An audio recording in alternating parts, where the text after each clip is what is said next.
There are many voices out there who say that religion is the cause of most wars. You hear this from people like Bill Maher, Richard Dawkins, the most vocal atheist around. What do you say? You know, I heard that through my college life, that most wars are religious wars. My last year of college, professor said most wars are religious wars. I knew it didn't sound right, so I raised my hand. I knew about history, I knew about a lot of wars, raised my hand and said, can you tell me what all these religious wars are? And of course he mentioned the Crusade and the Inquisitions.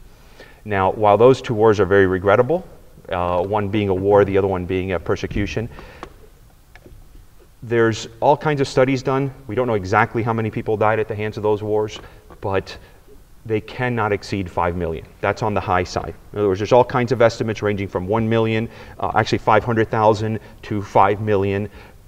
They cannot exceed 5 million deaths at the hands of the Crusaders. Now, that said, let's look at all these other non-theistic wars, many at the hands of atheists. Last century alone, we saw the death of 200 million people at the hands of, again, non-theistic regimes. In communist Russia, Stalin, 20 million deaths accounted to his reign of terror alone. Mao Zedong in China, leader of the Communist Party, closed down 54,000 churches, anywhere from 40 million to 70 million deaths attributed to him. Genghis Khan, a warlord, clearly not a Christian or a religious person, 25 million deaths attributed to his reign of terror. The fall of the Ming Dynasty, 25 million deaths there. So if you just look at one of these wars is more than all the religious wars combined. So I'd say that that is a myth that's been perpetrated for a long time, and we as Christians really need to push back and really, put a stop to it, because it really is just people trying to undermine religious folks and Christians in particular. But why is it so believable? I mean, in my opinion, people are looking for something to gravitate to. People who don't want God to be real so they can do what they want to do.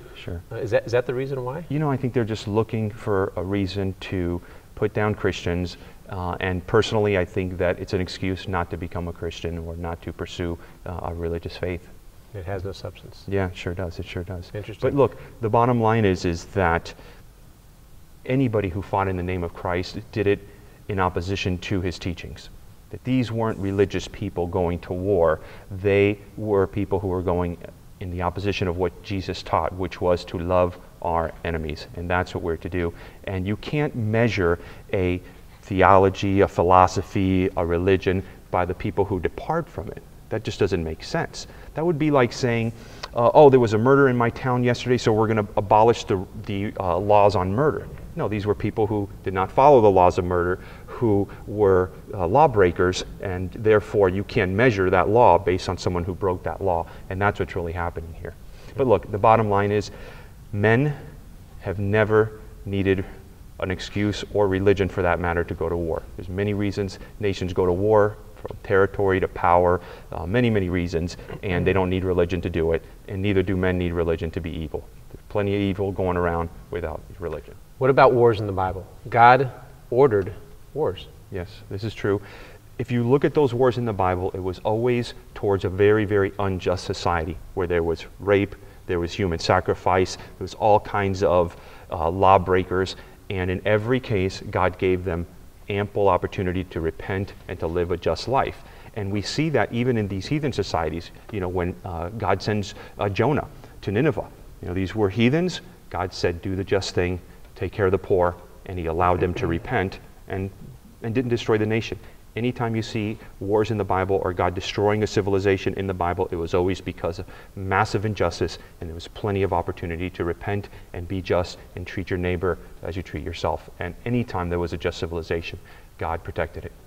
And the people of these unjust civilizations spit in God's eye, and he said, well, my hands are off. Okay. Yeah, but if you look at the history of the nation of Israel in the Bible, it's God continually stretching his hand out and saying, repent, I want to bless you.